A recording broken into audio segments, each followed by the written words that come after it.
Filmmakers waste years chasing the wrong festivals because nobody teaches strategy. 2026 is your reset button. So what's happening? What's going wrong? Most filmmakers are just submitting emotionally, not strategically. You are so excited to get your film done, you just send it out to every festival on the planet and you don't have a plan. Or maybe you're chasing prestige, like you want to be in Sundance or at TIFF or any of these big festivals or some trend instead of looking for where you have alignment. So the festival world has shifted pretty dramatically and creatives really just haven't adjusted. I think most of us as filmmakers, we just don't understand what's happening in the festival world. And so we only hear about those big names, the top 10. And so you shoot your shot, for Sundance and you wait all year to submit to Sundance and then only to discover you didn't get in and you've missed a whole year of opportunities that your film could have been out there. And I think that what I'd like to talk about is breaking this myth that somehow if you don't get into the big festivals, it's over for you, when that's really just not the case. So let's talk about all the different ways that you can strategically align your film and find the right festival. So what's going to be changing in 2026? Streamer acquisitions have slowed down. Okay, there's less buying at Sundance, less buying at TIFF, less buying at Cannes. It's less. It's just less. So you have to think of a festival really like a career. How can I put this? A career pipeline, a marketing machine, a buzz machine, something like that. Think of it differently. Don't go to Actually, I wouldn't even recommend you go to festivals to sell it. I would teach you to sell it before you even shot it. But let's just say you didn't. And now you're at the festivals and you're like hunting ground. So just understand, the acquisitions have slowed, but you can use a festival to enhance your career. You can find buyers, but buyers are only at certain festivals. So let's try to map out where are the buyers and which festivals should you be really looking to. And remember, the competition pool is tough. There's a lot of actors, famous actors who are directing. There's so many international voices. There's so many micro budget films. Like everything is happening everywhere all at once. So you have to understand the landscape of film festivals. That way you just don't go broke submitting over and over and over and over and over. Which festivals actually matter for you? Let's break this down in tiers. All right. So the first tier I want to talk about, let's call it the career changers. Okay. These are the big festivals that you know about, like Sundance, South by Southwest, Tribeca, Toronto International Film Festival, the Cannes Film Festival for some programs. These are the big dogs. Venice, I think, is one of the big ones. Even Telluride, possibly. I don't know. I'm gonna put Telluride in another category. But these are the big festivals that if your film lands there, it can change your career. It can change your career because of the buzz you're gonna get and everything. But how do you get into one of these big festivals? So let's just give an example of Sundance. Sundance, there are a couple of ways. Very heavily focused on alumni. That means people who've gone through their programs, through their labs, know their people. You're in their world, very heavily involved. And those tend to be really big, give you an opportunity to be in the Sundance Film Festival. Another big thing is your talent. What level of talent do you have in your film? Is it attractive for the festival? Also, not only your talent, but the premiere status. Certain festivals, these big ones, they're going to want to be the world premiere. So you have to plan this out and back your schedule into that so that you're aware. Because once you go to Sundance and premiere, highly unlikely you're going to get into TIFF. I'm not saying that you won't. That's not what I'm saying at all. It's just about be aware of the value of a premiere, a global premiere. And these big festivals, they want that. So those are the kind of the things to look at for these career-changing top-tier festivals. All right, let's get into the next tier. The industry launchpads, that's what I'll call them. Tier 2, the industry launchpads. So these are film festivals like Austin Film Festival or Telluride actually fits better in this one. Palm Springs International Film Festival, Slam Dance, that's just a couple. I'm sure there's more. But these are festivals that are well respected, smaller, and as an opportunity to really meet with industry people. There might be buyers there. There could be any level of buyer at these festivals, but representation, really just establishing yourself as I'm a filmmaker of note. I'm worthy filmmaker. These are highly reputable things. And still the festival can do what it needs to do, which is build buzz. You will find that some festivals are more audience friendly and some are more industry friendly, depending on your goals. Like I always feel like the goal of a festival is to build buzz around your project. So you want to also, if you want to kind of plan your festival strategy so that you're making sure that the festivals you're going to are going to help your release, your distribution release plan right? So there's two things happening. You can be thinking about, oh, my career, and what do I need to do for my career? Do I need an agent? Do I want to sell the film, which is kind of career but not really. But over here is the audience, which is about, you need the film to find its people. And that's also the part of what you're doing in these festivals, so that you can get it to the people, to the audiences that matter, and ultimately sell tickets or get streaming views. That's the whole point. So these industry launchpads festivals are really cool because it's a lot of great networking, and some of them can be great audience builders as well. And I think, can I really talk about which ones are audience builders? I don't know. It depends, because I'm going to talk about this next one, which is, I call this the voice definers. And maybe this is kind of the audience focused festivals, like genre festivals, identity focused festivals like female or different racial demographics, regional festivals known for championing talent, kind of like Tallgrass comes to mind as a really amazing regional festival. So these festivals, especially genre festivals, like genre festivals can really, if you're doing a genre project, can really pop you and connect you directly with your audience. I mean, that's certainly the experience that we had with Ryan.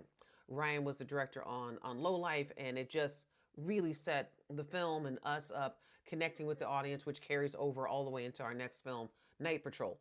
So genre festivals, identity focused festivals, like ABFF is a great audience festival, American Black Film Festival, great audience film festival to get out there in front of your audience and find your people for your film who are going to get online and start talking about it and kind of start drumming up attention. Because if you're able, like, here's the story of Low Life. When we premiered at, was it Fantastic Fest, Fantasia Fest?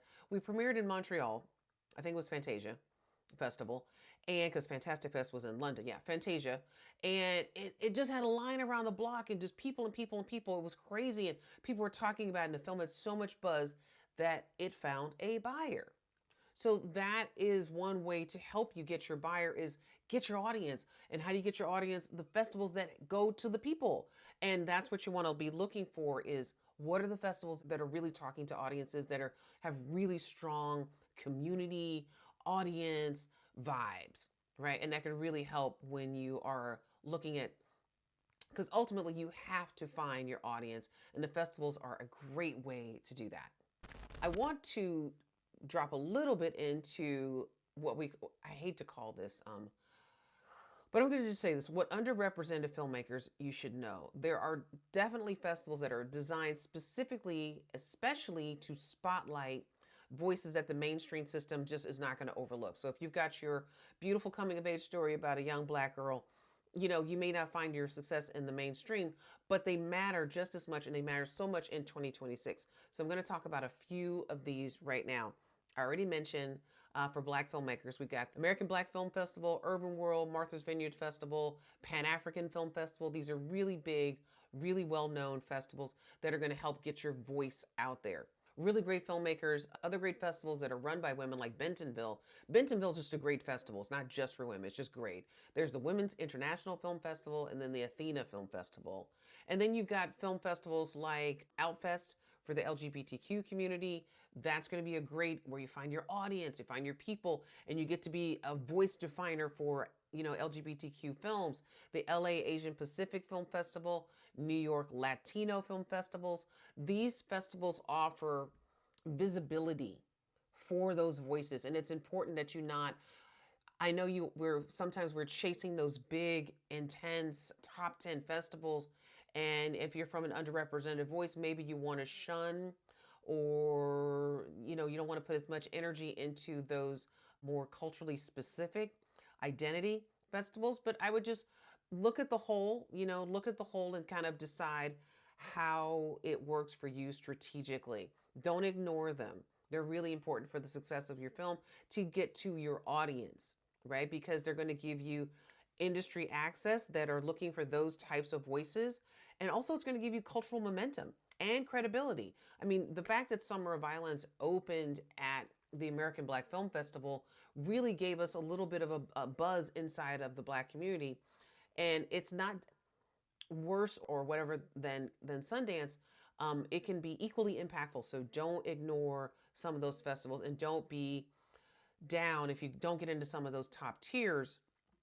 Just remember there's this huge world of festivals, right? All right, so let's get into, I want to talk about what you should be clear on before you submit your film to festivals.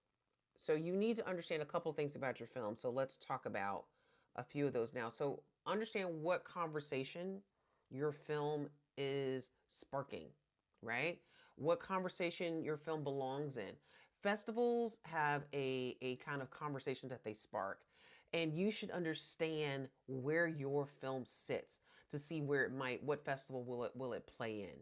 You should understand what audience that your film really speaks to, and also what your cast and your director, what does it signal to programmers, because certain programmers are looking for that star, even whether this includes from your top tier festivals to your genre festivals to your racially identity specific festivals. They're all looking for some level of cast or some name, because ultimately the festival is not a nonprofit, it's usually selling tickets. So you need to understand what in your film is going to appeal to the different tiers of festival. Ultimately, all of this helps you understand what kind of festival aligns with your film. And then you can start to identify what tier your film will realistically fit into. That way, you're not just spending all this money on Film Freeway, submitting everywhere without a plan. Have a plan. Last thing, now, what does a film festival run realistically do in 2026? I'm going to bet it's going to do what it always does. It's going to create visibility, which we need now more than ever. All these festivals that you go to are going to help build your audience online. You should have a clear publicity plan with a publicist or without, that where you're marketing this film and the festivals are a part of that.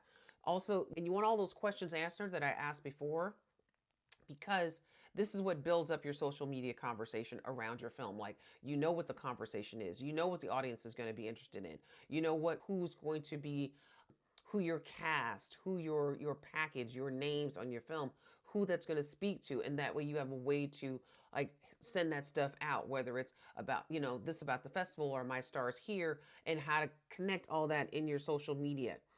The festival is going to help you build momentum. It's going to help you open industry doors, that whether it's with an agent or a producer that might be in the future, a future collaborator. And ultimately, the most important thing it does, it validates your creative identity. You are a filmmaker out there with your film, or you're a writer and you're out there with your film. You are real, you are legit, you have a produced project. And that's amazing. And for for everyone who's involved in the project, in front of the camera, behind the camera, the festival journey is one that really validates you are real, you are here, and you're just beginning, or you're evolving as an artist, all the things. It's really, really beautiful. If you want the deeper festival insights, definitely join my daily newsletter, because I break down what's happening in the industry and how to stay ahead of it. And I got the link in my bio. It's also in the comments below. Be sure to like and subscribe so that more people get this.